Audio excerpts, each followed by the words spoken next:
Hello again. I will spare you this time from my awful Spanish and from this, since we've already talked about that. So today I'm going to talk to you about Google Tag Manager, and I'm going to cover a few things. So I'm going to cover what is tag management, some planning and deployment best practices and tips and kind of war stories, and then what's next in resources. So quick poll, quick show of hands. Who here knows what Google Tag Manager is? Okay, great. Who doesn't know what Google Tag Manager is? Awesome. Who uses Google Tag Manager? Awesome. Okay, well, hopefully this has something for everybody then. All right, so how did this whole tag management thing start, right? Way back in the 90s, we had websites, and they were very simple. And if you wanted to track them, you could put a simple script of urchin.js on your website and get very basic site data like page views and time on site and those kind of things. But tagging a website is no longer simple. So I mentioned in the last talk that the average Fortune 500 company has 63 tags on their websites these days. That's a lot of code on your pages. It gets very heavy. It slows down your pages. It's just very disorganized, right? So we're here in 2015, and there are some basic things that we want to collect, right? We want to know page view data and video plays and purchases. And we have a bunch of different systems that we would like to send this data to, right? We want to send it to Google Analytics, to AdWords, to other third-party systems. And when you start doing that for every one of your little things, you see this gets very complicated very quickly when you're hard-coding all of that information on your websites. All right, so why do tags have to be managed?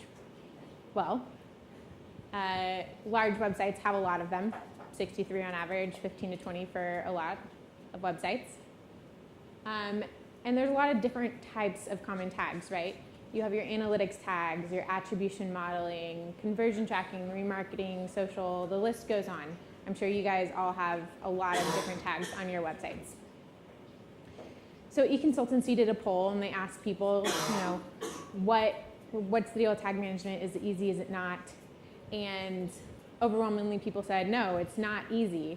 There's a lot of different things to be implemented. It takes up a lot of time and resources. It's clutter. It clutters our website. It makes it really, really heavy.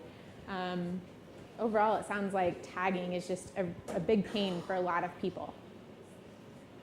So again, just a reminder, in 2015, people are still in this very brittle stage where they're sending one call to 3 different systems, and that might require 3 different tags multiplied by every tag that you want to send to every system you want to send it to. And that's where Google Tag Manager can really come in. So Google Tag Manager can act as that go-between. It is your front-end kind of store where you take everything that you want to send into Google Tag Manager, let Tag Manager organize all of those tags, and then send it out to all of your different systems. So you only have to have that one tag, that one container code tag snippet on your website rather than 63 different hard-coded tags. So let's talk about some best practices for deploying tag management. Okay, so elements of an implementation. Well, first you implement the container snippet. So GTM works at a very basic level. You have one tag, one snippet of code that you put on your website. And that's your GTM container snippet. And then everything that you build out in the GTM UI gets called through that container snippet. So then in the UI, you tell GTM the actions that you want to track. You make a bunch of tags and triggers and variables and build out everything that you want in there through the user interface. And configure it through the user interface. So the 3 steps. Okay. So, how do you get started? First, you sign into Google Tag Manager. You guys seen this website? Yes. If you're really savvy, you will have seen this website. or if you've been paying attention at all. So we've actually been running a test right now. I was the one running it on the marketing website for Google Tag Manager, where instead of having a standalone Google Tag Manager marketing page, we are actually redirecting you to the Tag Manager page on the new Google Analytics homepage.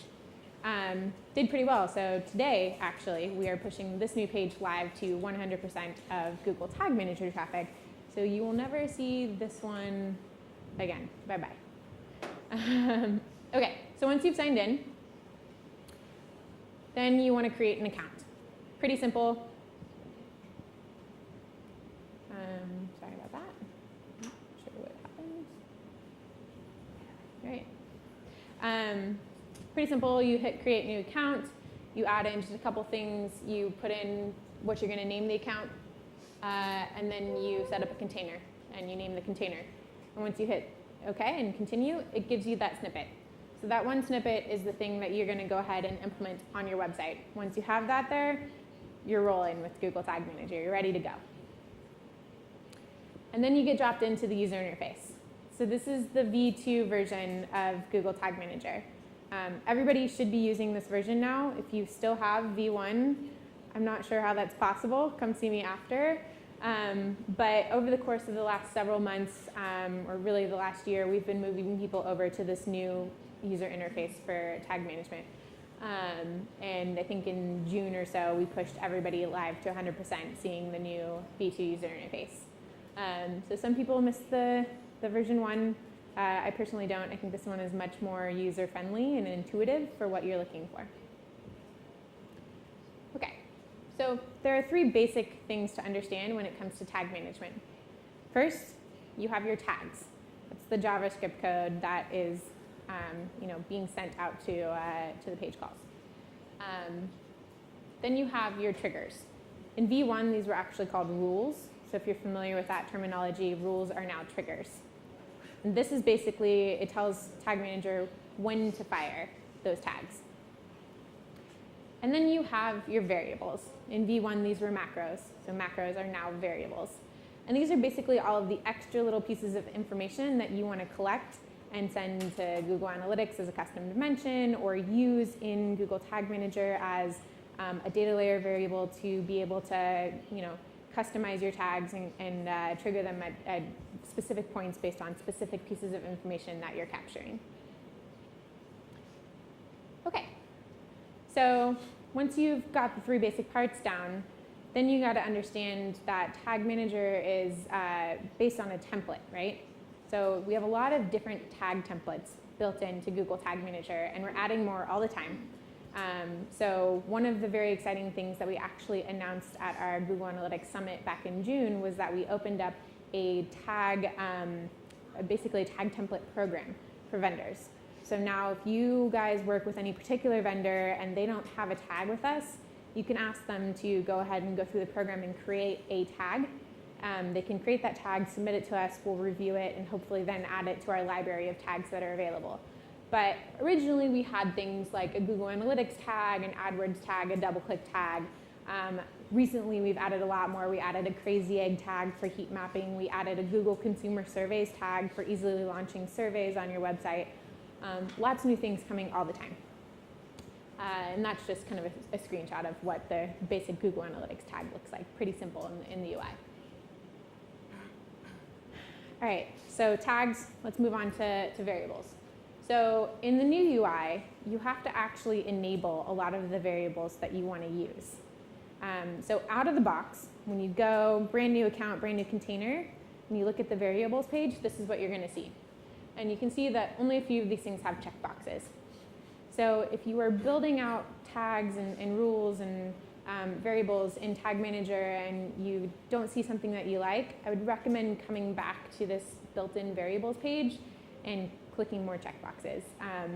One of the first times that I was trying to create an event tag using a click class, I didn't have it turned on after I started using the new interface, and I spent probably half an hour scratching my head, not understanding where was this variable that I really wanted to use, only to realize that I didn't have it checked. So go ahead and check, especially the clicks, check all of those boxes make sure that they're available so that you can easily build out new variables.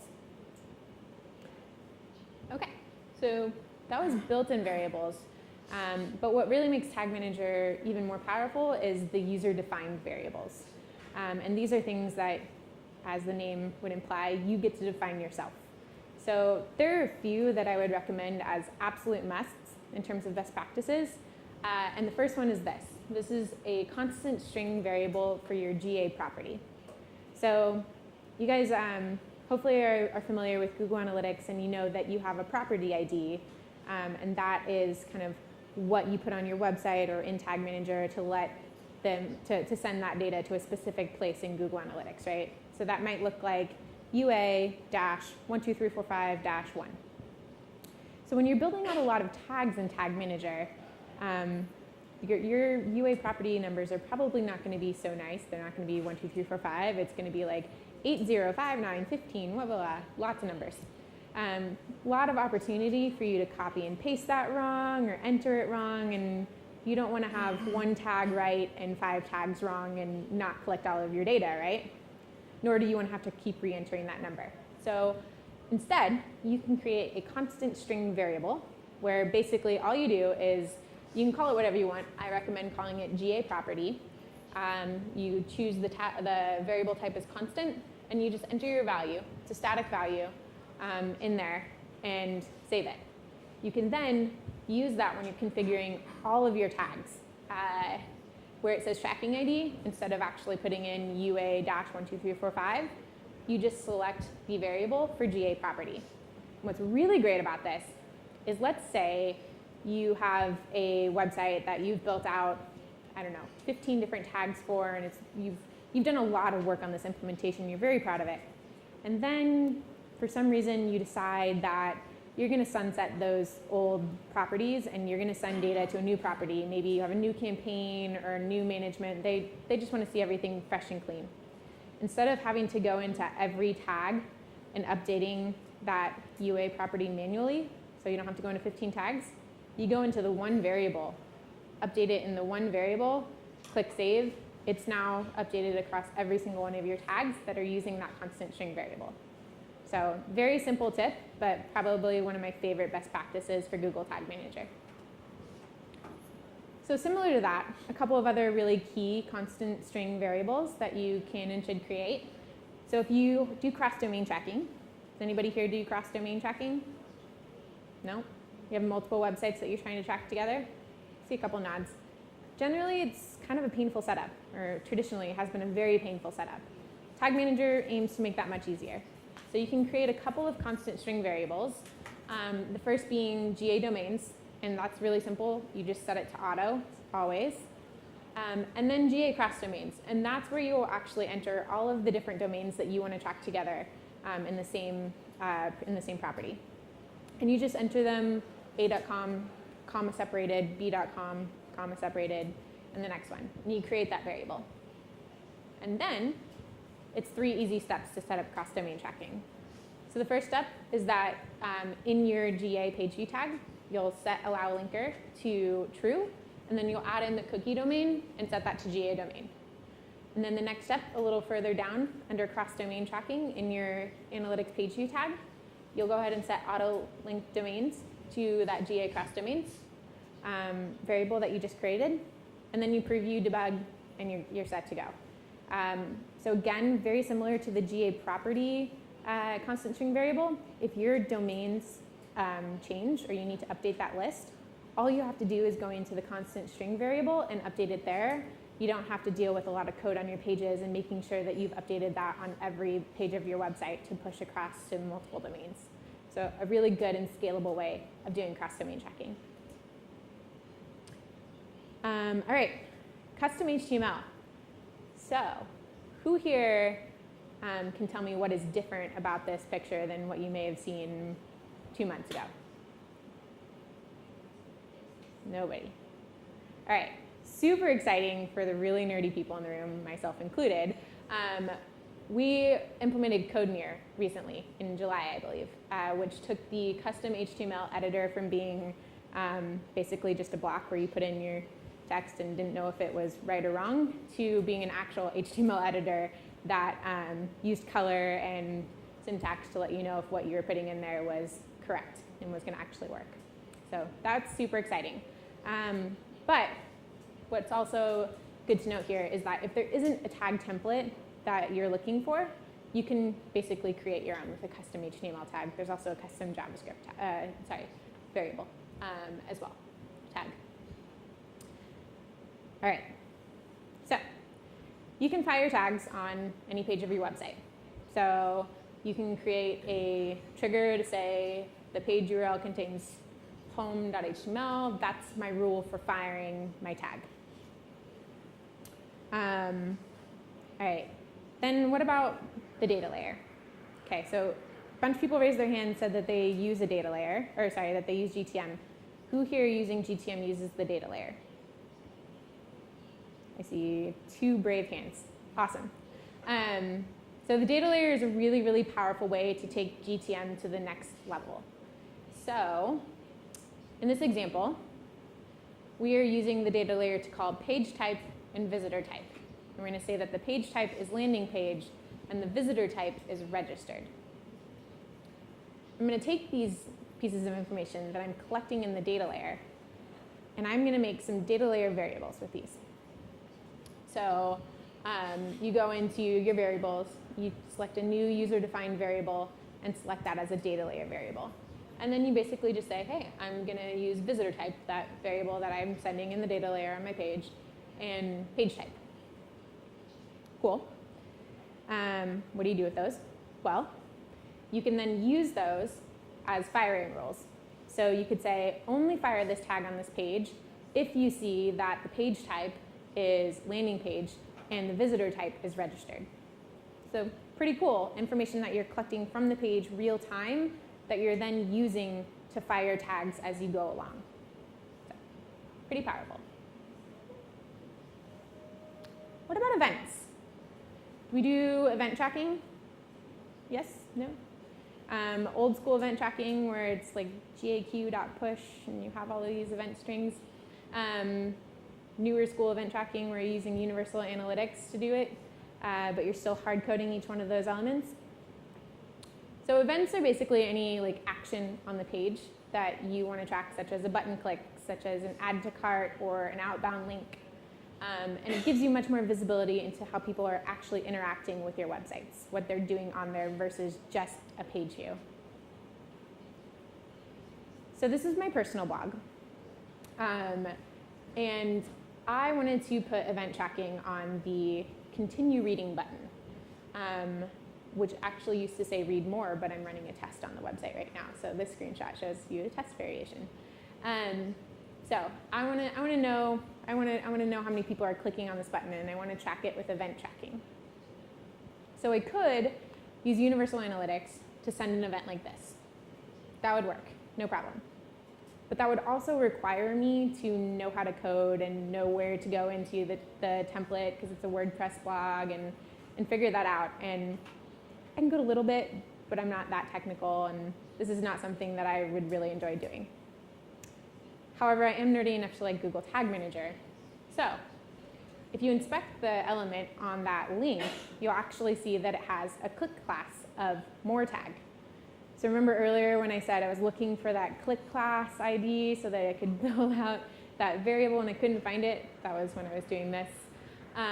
So make sure that classes are all enabled in your built-in variables, and then you can can create an event like this. So I have a new tag in Google Analytics for an event tag. I use my tracking ID as GA property. My track type is event. And then here I'm going to choose my category, action, and label.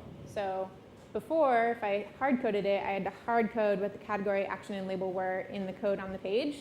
Here I can just define it in the user interface. And what's really cool about it is that for category and action, I knew these weren't going to change. Category, I wanted it to be index, because these are all on my index.html page or home page or whatever you want to call it. Action, I wanted to call it continue reading, because that's what the button name is. But label, well, that changes, right? Because the continue reading button is on every post. And this is a blog, right? So there's a lot of different posts. I don't know what that post name is always going to be. So using Google Tag Manager, I can just use a built-in variable for click URL and capture the outgoing URL, which has the blog post name in it. And that way, into my label, I'm pulling in which blog post they actually clicked continue reading on. And I did all of that without even having to know how to code. So that's pretty cool, right? It's a good use of Google Tag Manager event tracking, and kind of shows you the power of really getting this out of IT and moving it to further up the consideration chain. Okay, so you can let GTM do the work for you, which is basically what I just showed you, right? So listen for various types of events, like that button click on the continue reading button. And then configure the trigger to tell GTM what to do when that event occurs. So in my example, tell GTM to send an event to Google Analytics with the action, category action and label as I had defined it. And you can listen for lots of different types of clicks. This is just some of them that you can listen for. And as I said, no coding required, my favorite part of it. All right, so planning a deployment. Just a couple of things to remember and keep in mind as you're planning to deploy Google Tag Manager. So first, think about when your tags should be triggered. Is it only on the load of a page? If so, maybe you don't need the data layer. Maybe just the container snippet might be sufficient for you. But if you want to know about other interactions, like maybe that somebody clicked on an event or clicked on a button or something, maybe you should start to use the auto event tracking or create some events that you can use to then fire a tag on a specific action. And if you need more information, like you want to know the page type or the visitor type, then maybe you do want to get into the data layer business and start collecting those pieces of information to be able to get more advanced with your tag firing. Okay, so then you can determine the scope of your container. Will one container span a lot of domains? If so, then you're going to need to configure per domain rules. And then you get the GTM container on the page. And here's a really important thing. It's not one and done. You don't have to do it all at the same time. So I've worked on several large businesses who have migrated to Google Tag Manager, and it really can be a phased approach. So if you are looking to move everything over to Google Tag Manager, perhaps you leave your event tracking hard-coded on the page, and you do all of your page view calls through the container snippet. So you move over one step at a time. Maybe you have a bunch of double-click tags and pixels already on your website, and you don't want to mess with that, or another group owns it. It's okay, you can leave them there. You don't have to migrate your double-click tags into Google Tag Manager. Maybe you just use Google Tag Manager for Google Analytics or for some other tags. It's not all or nothing. You can do it in a phased approach. It's better when everything goes through the one system because it's very easily organized and you can have one point of visibility for everything there.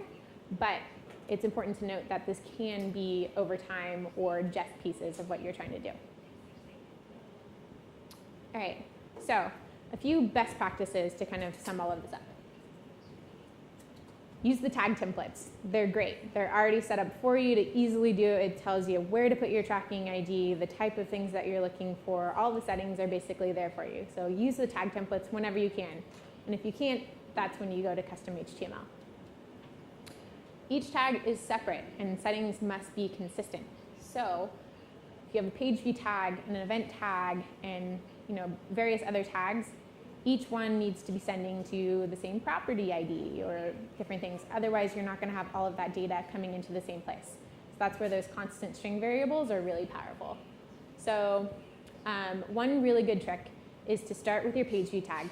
Build that out to be everything you want it to be. Have all of your custom dimensions in there and all of your settings all set up perfectly in your page view tag.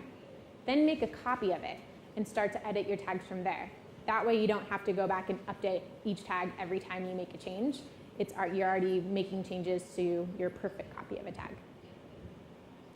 And I already mentioned, use your constant string variables. They're very, very powerful and will save you a lot of time and energy. All right, naming conventions. Use consistent and standard naming across your tags. So, for example, tags, GA page view, GA event. If it's something to do with GA, start with GA. If it's something to do with AdWords, start with AW, and then maybe something more descriptive after that. Or double click DC, or like the Crazy Egg tag, which is a new tag template, Crazy Egg. But be sure to put the name of the type of tag first. That way you can easily visually organize it and sort your tags and find what you're looking for. Triggers. Less consistent and less standard, but be descriptive. It's important to know what those triggers are doing. One that comes out of the box is all pages. That's pretty clear that it's going to fire on all pages. But let's say you have a pretty robust rule set written out for what you want that trigger to fire on.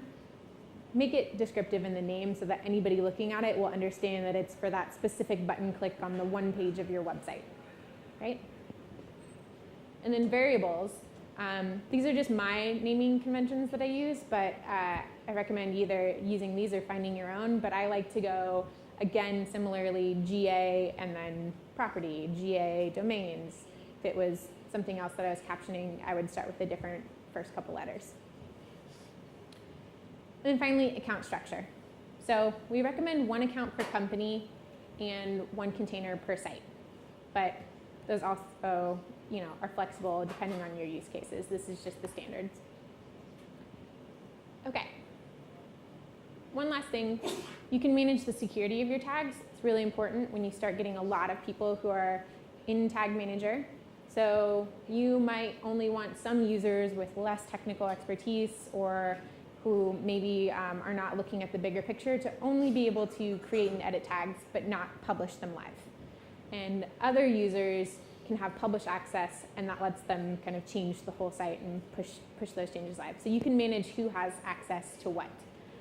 Really important to do if you have a lot of people in the account building out different tags. Okay, recent highlights. I mentioned most of these. In July, we launched folders. This is a new feature in Google Tag Manager that allows you to organize your tags, triggers, and variables into folders. That way it's visually easier to find things and drill down to what you're looking for. Code Mirror, I mentioned in the custom HTML editor, so you can now see the colors and the syntax highlighting. And also tag setup and teardown. So this is to specify when, if something needs to fire immediately before a tag or immediately after a tag, you can now have these rules written into a tag. Okay, so why Google Tag Manager is right for you?